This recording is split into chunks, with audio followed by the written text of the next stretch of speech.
Hello students. अब तक हमने जितने भी क्वेश्चन डिस्कस किए थे उसमें हमने कैसे उठाए थे क्वेश्चंस जिसमें हमारा जो कर्व है वो ओरिजिन से पास नहीं करता है, मतलब जो 0 0 पॉइंट है उससे पास नहीं करेगा। अब देखिए हमारे पास कुछ ऐसे क्वेश्चंस भी आएंगे जिसमें हमारी जो कर्व बन रही है वो ओरिजिन से पास करेगी, मतलब ओरिजिन पॉइंट से निकल रही है, वहाँ से पास थ्रू हो रही है, इंटरसेक्ट कर रही है उसको। तो उसके लिए आपको कुछ नेचर पढ़ना होगा। नेचर देखिए आपको चैप्टर नंबर 6 में है, मैं यहाँ से आपको ब्रीफ इंट्रो दे देती हूँ उनका। तो हमने पहले ही जैसे रेडियस ऑफ कर्वेचर निकाला था किसके लिए, इम्प्लिसिट फंक्शन के लिए। इम्प्लिसिट फंक्शन कैसी फॉर्म में थे, f of x y equals to zero, मतलब इक्वेशन दी थी हमें एक्स वाई में और इक्वल्स टू जीरो था। तो उसमें हमने रेडियस ऑफ कर्वेचर का फॉर्मूला देखिए यही था। अब इसने कहा है कि अगर f of x and f of y दोनों जीरो बन जाते हैं तो देखिए आप इसे खुद पुट कीजिए, यहाँ पे भी जीरो जीरो, तो ऊपर वाली टर्म क्या आ गई, पूरी जीरो। नीचे आ जाए, ये वाली टर्म भी zero, f of x f of y दोनों zero, f of x is zero, तो जीरो बाय जीरो फॉर्म। तो आपने पढ़ा होगा 7 तरह की इंडिटरमिनेट फॉर्म होती है जो हम सॉल्व नहीं कर सकते, ये उनमें से ही एक आ गई है। तो इसने कहा है कि अगर हमारे पास f of x and f of y दोनों जीरो है तो रेडियस ऑफ कर्वेचर क्या बन जाएगा, जीरो बाय जीरो फॉर्म का बन जाएगा और इसका कोई मीनिंग नहीं रहेगा। आंसर तो नहीं आया ना, हम कुछ बता नहीं सकते कि रेडियस ऑफ कर्वेचर क्या आया है, तो हमने कह दिया ये तो एक इंडिटरमिनेट फॉर्म है, मतलब हम इसको सॉल्व नहीं कर सकते हैं। अब इसने कहा similarly the slope of tangent, अगर हम टेंजेंट का स्लोप निकाले तो क्या आएगा, minus f of x upon f of y होता था। For the curve this has no meaning. अगर मैं अब इसकी बात कर ली, पहले तो मैंने क्या कहा है, जब ये दोनों जीरो हैं तो रेडियस ऑफ कर्वेचर ये रहा, तो जो हमारा कर्वेचर है उसका कोई मीनिंग नहीं रहा। फिर मैंने कहा कि अगर ये दोनों जीरो हैं तो अगर मैं टेंजेंट निकालूँ, टेंजेंट का फॉर्मूला यही होता है, तो अगर टेंजेंट देखो तो ये भी क्या आ रही है, जीरो बाय जीरो फॉर्म, तो इसका भी क्या है, कोई मीनिंग नहीं है। अब इसने कह दिया कि if both f of x and f of y do not vanish simultaneously at a point then a single branch of curve f of x comma y equals to zero pass through the point. ये क्या कह रहे हैं यहाँ पे, अगर ये दोनों एक साथ जीरो नहीं बनते हैं, दोनों में से एक भी ऐसा हो जो नॉन जीरो हो, तो वहाँ पे क्या होगा, हमारे पास एक सिंगल ब्रांच पास करेगी, कर्व की ब्रांच, मतलब एक ऐसे कर्व की ब्रांच, इसको कहते हैं branch. Branch of the curve pass through that point, कि जिस भी पॉइंट की आप बात कर रहे हैं, सपोज कर ले मैंने पॉइंट ले लिया एच की, ये पॉइंट है, मैंने यहाँ पे कैलकुलेट किया एफ ऑफ एक्स वो जीरो आ गया, लेकिन एफ ऑफ वाई जीरो नहीं है, तो इसका मतलब इस पॉइंट से क्या होगा, कर्व की एक सिंगल ब्रांच पास करेगी ग्राफ पे। अब नेक्स्ट इसने क्या कह दिया है, then we say that the point is an ordinary point, तो जहाँ से एक हमारी ब्रांच पास करेगी, जैसे इसकी बात कर रही हूँ, ग्राफ पे अगर मैं इसको ड्रॉ करूँ, सपोज यहाँ है एच कॉमा के और यहाँ से ब्रांच की एक वो मतलब कर्व की ब्रांच पास कर रही है, तो मैं कह दूँगी ये पॉइंट कैसा है, ये ऑर्डिनरी पॉइंट है। नेक्स्ट अब इसने कहा है if f of x f of y दोनों जीरो हैं, if f of x f of y both are zero at a point h comma k the point is called singular point। ये कब की बात थी, ऑर्डिनरी किस में कहेंगे, जब एक जीरो हो दूसरा जीरो नहीं हो, जब हम कह देंगे उसको ऑर्डिनरी पॉइंट। और अगर दोनों ही जीरो हो तो हम क्या बोल देंगे, उसको सिंगुलर पॉइंट बोल देंगे। Therefore by singular point of a curve we mean extraordinary और अनयूजुअल पॉइंट्स। इस सिंगुलर पॉइंट का मतलब क्या है, इसका मतलब है एक्स्ट्रा ऑर्डिनरी है या फिर अनयूजुअल कोई पॉइंट है। अनयूजुअल क्यों है, क्योंकि कर्व का देखिए जीरो बाई जीरो फॉर्म बन रही है ना, अनयूजुअल बिहेवियर आ रहा है, मतलब हम इस बिहेवियर के बारे में बात नहीं कर पा रहे हैं। तो इसलिए अब इसने डेफिनेशन देखिए क्या लिखी है, a point on a curve at which the curve exhibits an unusual or extraordinary behavior is called a singular point। जहाँ पे unusual या फिर extraordinary behavior आ रहा है कर्व का, हम उसको क्या बोल देंगे, सिंगुलर पॉइंट। नेक्स्ट इसने अब क्या बताया, हम इसमें कुछ और पढ़ेंगे टॉपिक्स, उनका नाम देख लीजिए। जो सिंगुलर पॉइंट्स है वो कितने टाइप के होते हैं। सिंगुलर पॉइंट मतलब जहाँ पे अनयूजुअल बिहेवियर है, लेकिन वो अनयूजुअल बिहेवियर तो किसी टाइप का हो सकता है, तो मल्टीपल पॉइंट्स आएगा और पॉइंट ऑफ इन्फ्लेक्शन आएगा। अब देखिए मल्टीपल पॉइंट क्या होता है, जैसे इसके नाम से ही पता चल रहा है multiple, a point on the curve through which more than one branch of the curve passes. ये देखिए ये रहेगा more than one branch of the curve passes, मतलब वो वाला पॉइंट को हम मल्टीपल पॉइंट बोलेंगे जहाँ से हमारी कर्व की एक से ज़्यादा ब्रांच पास करेगी। और अगर इसी में मैं सिर्फ ये कह दूँ दो ब्रांच पास करी, मतलब ये वाला पॉइंट और यहाँ से दो ब्रांच निकल रही है कर्व की, एक ये वाली एक ये वाली, इस पॉइंट से, तो इसको क्या बोल देंगे, डबल पॉइंट। अब हम पढ़ेंगे डबल पॉइंट्स के टाइप। नॉड एक आएगा firstly a double point on the curve through which two real branch. Firstly आप देखिए इसमें ये रियल वर्ड ध्यान रखिएगा, two real branches of the curve passes and the tangent at which are real and distinct. तो इसने दो बातें बोल दी। सबसे पहले जो हमारी ब्रांच है वो रियल होनी चाहिए। रियल का मतलब वो इमेजिनरी ना हो। इमेजिनरी कैसी होती है, जो हम ग्राफ पे प्लॉट नहीं कर सकते। मैं सिर्फ आपको वर्बली बता सकती हूँ कि यहाँ पे मतलब कोई कर्व है, लेकिन मैं उसको ड्रॉ करके नहीं दिखा सकती हूँ। तो नॉड क्या कह रहे हैं, सबसे पहले आपके पास दो रियल ब्रांचेज हो और फिर जिस भी पॉइंट को आप नॉड बोल रहे हैं, एक पॉइंट को बोलेंगे नॉड, तो जिस भी पॉइंट को आप नॉड बोल रहे हैं वहाँ पे जो टेंजेंट बनेगी दो, तो वो कैसी हो, रियल हो दोनों और डिस्टिंक्ट हो, मतलब अलग अलग हो। तो देखिए फर्स्ट एग्जाम्पल है, ये आपकी एक ब्रांच हो गई और ये दूसरी ब्रांच होगी। ऐसे ये दो ब्रांचेज हैं, दोनों रियल है क्योंकि मैंने ड्रॉ कर दिए ग्राफ पे। अब ये जो पॉइंट है ये वाला, इस पॉइंट की बात कर रहे हैं। अगर मैं इस पॉइंट को देखूँ, इस पॉइंट पे मैंने देखिए दो टेंजेंट बनाए।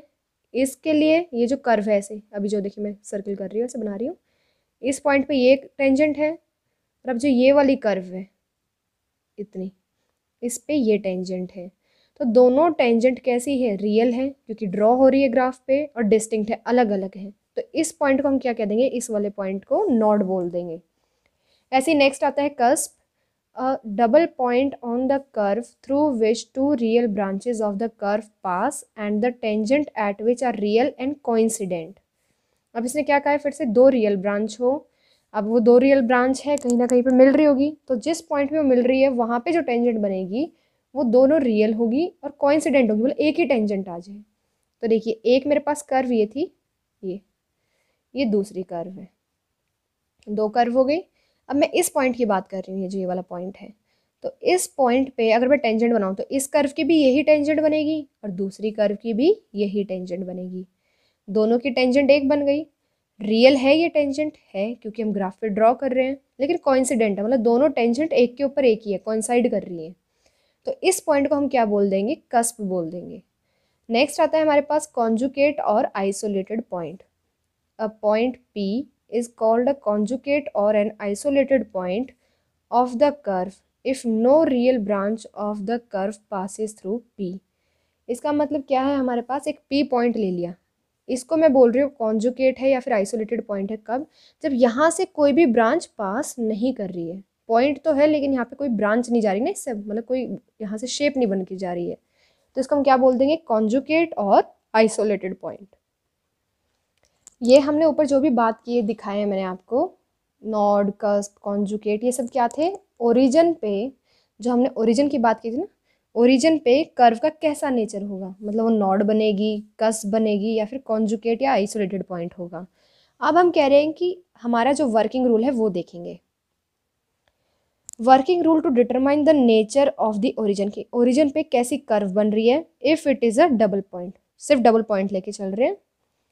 If there are two tangents at origin, real और इमेजनरी। अब हमें ऊपर वाले पॉइंट से क्लियर नहीं हो रहा है, जो ऊपर मैंने अभी नॉड, कस्प और आइसोलेटेड वाले बताए हैं, अगर इससे हमें क्लियर नहीं है तो देखिए हम क्या यूज़ करेंगे, अब हम इनको लगा लेंगे। फर्स्ट है if two tangents at the origin are imaginary.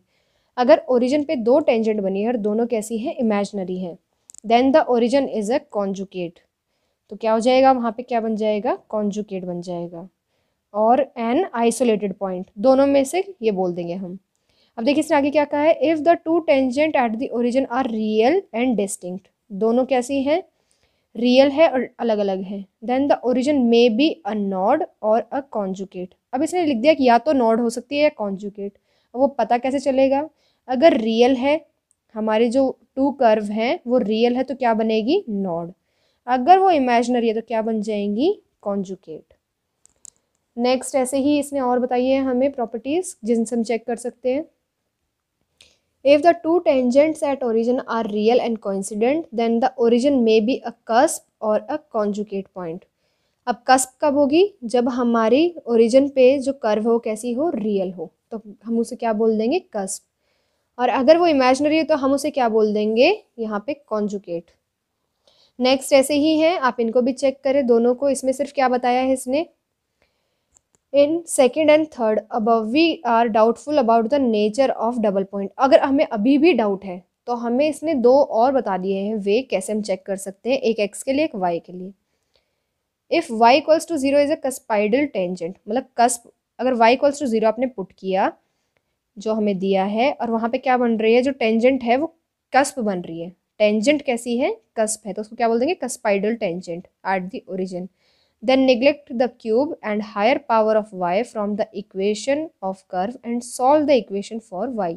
मतलब y3 जो आएगी पावर, मतलब y⁻³ या उससे बड़ी जितनी पावर्स है उनको आप क्या कर देंगे, निग्लेक्ट कर देंगे, और फिर आप y के लिए इक्वेशन को सॉल्व करेंगे।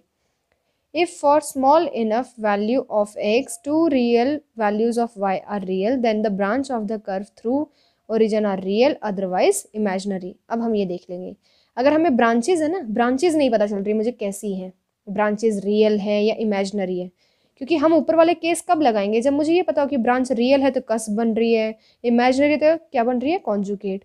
लेकिन मुझे ब्रांच का ही नहीं पता चल रहा, तो उस वे में आपको ये लगाना है। अगर y में दी है तो y वाला लगा ले, वरना सेम यही x के लिए है। तो ये जो 6 चैप्टर का इतना पार्ट है, ये आपका चैप्टर नंबर 7 की कर्व ट्रेसिंग में यूज हो रहा है, मैंने इसलिए बताया ये। अब हम क्वेश्चन देखते हैं। 7.1 में क्वेश्चन नंबर 3 से स्टार्ट कर रहे हैं। तो हमें कर्व दी हुई है, इक्वेशन नंबर 1 दे दिया इसे हमने। अब हम सिमेट्री चेक करेंगे। देखिए y का भी स्क्वायर है, इधर x स्क्वायर, और जब ये इससे मल्टीप्लाई होगा तो x⁻⁴ ही बनेगा। इसका आप खोल कर लिख ले थोड़ा सा, x square a square minus x⁻⁴, यही बनेगी कर्व। तो देखिए यहाँ पे y स्क्वायर भी कैसा है, इवन, x स्क्वायर भी इवन, x⁻⁴ भी इवन, तो दोनों की ही पावर कैसी चल रही है, इवन। तो हमने यहाँ पे लिख दिया, since the equation contains even powers of x and y, the curve is symmetrical about both the access.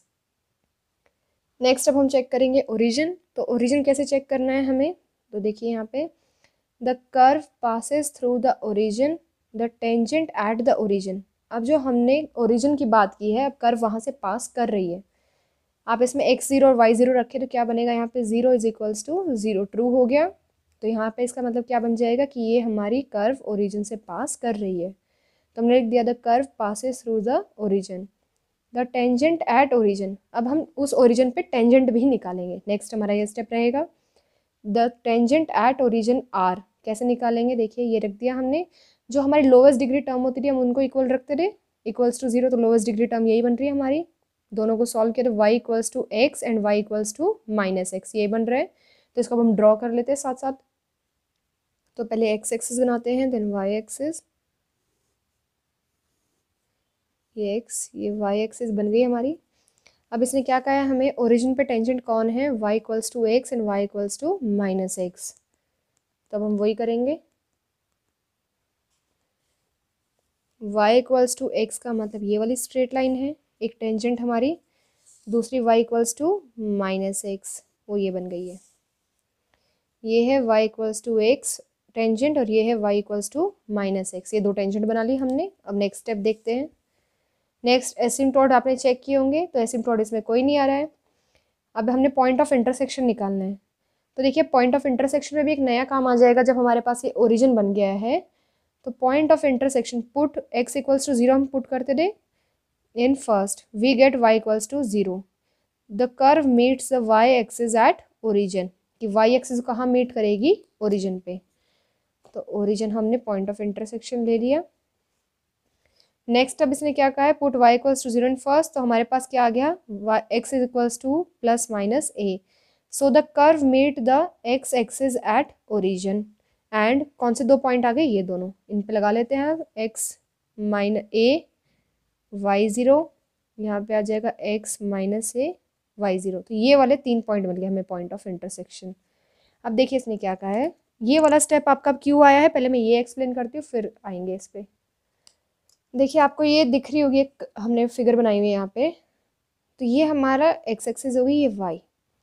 अब अगर मैं इस पॉइंट की बात करूँ तो यहाँ पे मुझे पता चल गया कि ये एसिम्प्टोड है, ये कर्व ऊपर जाएगी, ये है टेंजेंट, तो एक बार टच करके वापस एसिम्प्टोड के साथ साथ निकल जाएगी।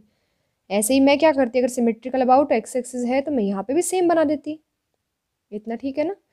लेकिन हमारे पास देखिए क्या आ जाएगा, मुझे अब ये कैसे पता चलता कि इस पॉइंट पे ये कस्प बनेगी, कस्प का मतलब ये शेप, मैं तो ऐसे करके ऐसे भी ले जाती, तब भी तो ये ऐसी जाती। मुझे इन्होंने क्या कहा था सिर्फ कि ये एसिम्प्टोड है, एसिम्प्टोड का मतलब इसके साथ साथ चलेगी, साथ साथ ले आए, यहाँ से भी ले आए। लेकिन यहाँ पे अब ये ऐसी ही शेप क्यों बनी, वी टाइप, हो सकता है ये ऊपर जैसी बन जाती है ऐसे। तो ये मुझे पता करने के लिए क्या करना पड़ेगा, ये वाला जो पॉइंट था, ये वाला पॉइंट, इसको मैं क्या करूँगी अब ओरिजिन बना के यहाँ पे नेचर चेक करूँगी। जब भी आपके पास कोई पॉइंट ऑफ इंटरसेक्शन आए तो आपको क्या करना है, देखिए पहले आप निकालेंगे पॉइंट ऑफ इंटरसेक्शन, ये निकाल लिया आपने।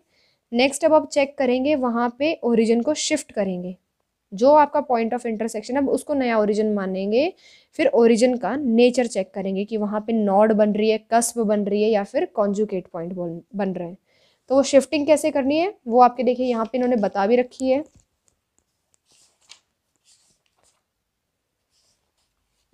ये देखिए पॉइंट ऑफ इंटरसेक्शन में ये वाला पॉइंट है, इसलिए बता दिया है shift the origin to the point 1 by 1, कि आपके जितने भी पॉइंट ऑफ इंटरसेक्शन आए आप उन पे एक एक करके नए ओरिजिन मान ले और फिर वहाँ पे टेंजेंट और उसका नेचर पता करें। If the curve is symmetrical about y is equals to x या फिर y equals to minus x axis, then find the point of intersection of the curve with these line also, कि हम इनके साथ भी उसका क्या करेंगे, पॉइंट ऑफ इंटरसेक्शन निकालेंगे। अब देखिए इस क्वेश्चन से मैं आपको समझा देती हूँ। मैंने x को 0 रखा तो y आ गया 0, तो एक पॉइंट ऑफ इंटरसेक्शन क्या आ गया, 0 0। ये तो पहले से ही हमारा क्या होता है ओरिजिन, तो हमें इस पर शिफ्ट करने की ज़रूरत नहीं है। लेकिन जब मैंने कहा कि y इक्वल्स टू 0 पुट किया तो x क्या आ गया, a एंड माइनस a, तो मेरे पास दो पॉइंट ऑफ इंटरसेक्शन आ गए, a 0 माइनस a 0। अब हम क्या करेंगे, एक बार इसको ओरिजिन मानेंगे, एक बार इसको ओरिजिन मानेंगे और दोनों का नेचर चेक करेंगे। तो वो कैसे करना है, पहले हम बात कर रहे हैं यहाँ पे किसकी, a0 पॉइंट की। Shifting the origin to a, 0 the equation transform into, कैसे करनी है ट्रांसफॉर्म, आपका ये वाला पॉइंट था ना a0, तो स्मॉल x को रख देना है आपको कैपिटल X प्लस जो भी पॉइंट आया है, ऐसे ही स्मॉल y को रख देना है कैपिटल Y प्लस जो भी आपका ये पॉइंट आया है। तो यहाँ पे क्या बन गया, स्मॉल x बन गया है capital X plus a, small y बन गया है कैपिटल Y। अब आपको करना क्या है, ये वाले पॉइंट आपको अपनी गिवन इक्वेशन में पुट कर देने हैं। यहाँ पे कैपिटल Y की वैल्यू अभी भी मैंने आपको बताई क्या, सॉरी स्मॉल y की वैल्यू क्या आ गई है, कैपिटल Y, ये रख दिया।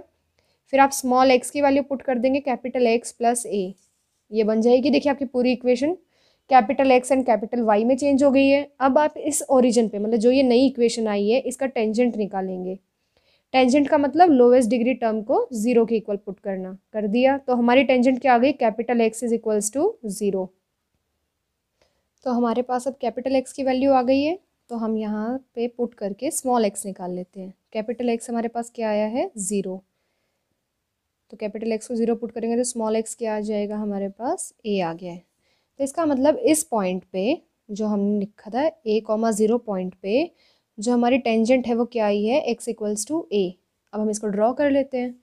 पॉइंट है हमारा a, 0, ये वाला पॉइंट है, इस पे टेंजेंट क्या आई है, x equals to a।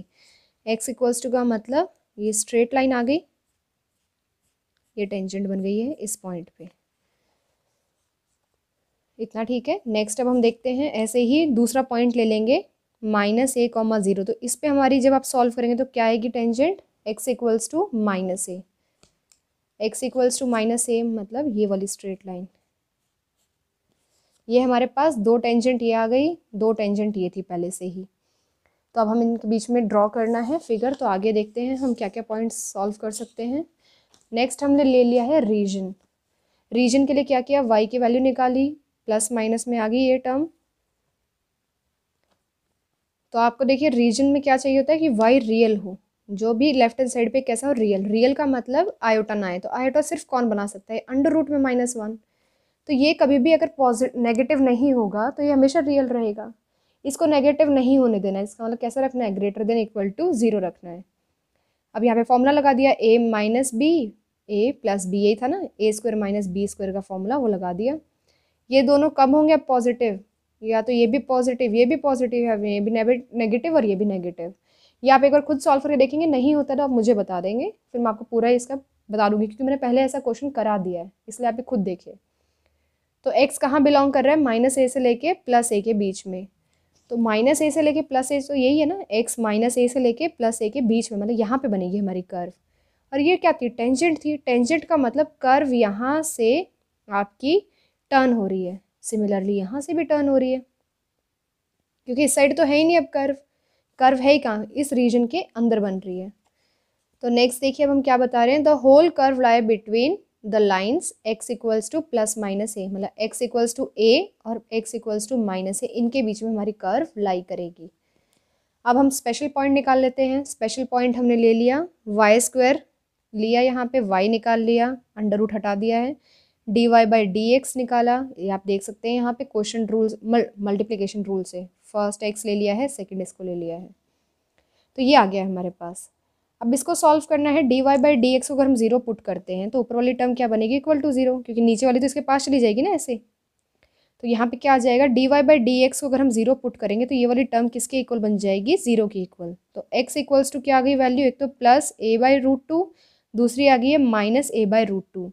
dy by d x zero कब होता है, जब हमारी जो टेंजेंट है वो कैसी हो, पैरेलल टू x एक्सिस।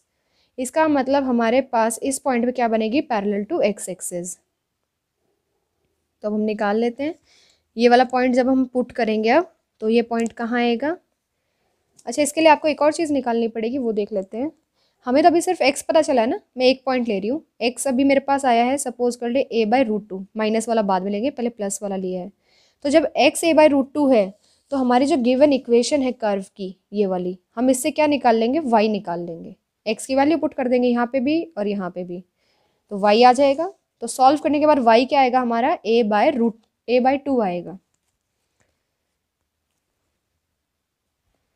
जब मैं इस x की वैल्यू को गिवन इक्वेशन में पुट करूँगी तो y क्या आएगा, a बाई टू आएगा। तो अब हम इन दोनों को प्लॉट कर देते हैं। तो ये क्या है, इस पॉइंट पे a by root two comma a by two, इस पॉइंट पे हमारी क्या रहेगी, टेंजेंट है कौन सी, x equals to one by root two. तो बना देते हैं हम, यहीं पे आएगा ये कहीं पे x, हमारा a by root two, y क्या है a बाई टू, तो ये वाली टेंजेंट है। ये अब हमने प्लस का लिया है तो प्लस का आ गया, इसी को माइनस का लेंगे तो क्या आ जाएगा, माइनस का, तो इस साइड ही बन जाएगी ऐसे ही, ये टेंजेंट आ गई। और जैसे ही ऊपर होगी वैसे नीचे, क्योंकि कर्व कैसी है, symmetrical about x and y axis. इसका मतलब हमारी ये जो रेक्टेंगल दिख रहा है ना आपको ये बीच में, इसके अंदर सारी कर्व बनेगी अब। तो अब हम देख लेते हैं नेचर आगे क्या बताया इसने। अब देखिए यहाँ से देख रहे हैं नेचर, इसने कहा था कि ये दो हमारी टेंजेंट आएंगी जो हमने बिल्कुल शुरू में बनाई थी, देखिए पेन से बनी हुई ये दोनों टेंजेंट बन गई। अब इसने कहा है ये जो टेंजेंट है y इक्वल्स टू, एक तो x आई है, एक y equals to minus x आई है, दोनों कैसी है, रियल, क्योंकि किसी में भी आयोटा नहीं आ रहा है, ऊपर से डिस्टिंक्ट है, अलग अलग है। तो ओरिजिन क्या है, एक नॉड बन गया है।